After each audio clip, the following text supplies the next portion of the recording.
আমলনামায় দেখতে পাবে। তো সাহাবাদের এই চিন্তা, এই ধারণাটাকে ভুল প্রমাণ করবার জন্য, তারা যে ভুল ধারণা করছেন এটা বোঝাবার জন্য, জানাবার জন্যই আল্লাহ তাআলা বেসিক্যালি সূরাতুল জিলজাল তিনি নাজিল করেন। এই সূরাটি কোরআনের ধারাক্রম অনুসারে ৯৯তম সূরা। কোরআনের যে ধারাক্রম, সূরা ফাতিহা দিয়ে শুরু, তারপরে বাকারা, তারপর আলে ইমরান, সেই ধারাবাহিকতায় এটা কত নম্বর সূরা? ৯৯ নম্বর সূরা। এবং সূরাটি মাদানী সূরা। কি সূরা?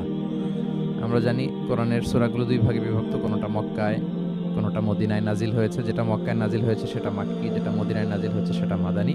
তো জিলজাল হচ্ছে মাদানী সূরা। এই সূরার আয়াত সংখ্যা হচ্ছে ৮। আয়াত সংখ্যা কত? ৮।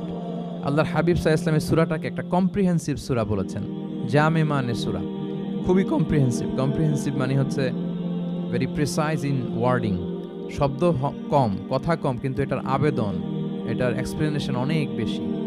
এরকম একটি সূরা, ছোট্ট অল্প কয়েকটি আয়াত দিয়ে সূরাটা আল্লাহ তাআলা নাজিল করেছেন, কিন্তু এটার আবেদন অনেক বেশি।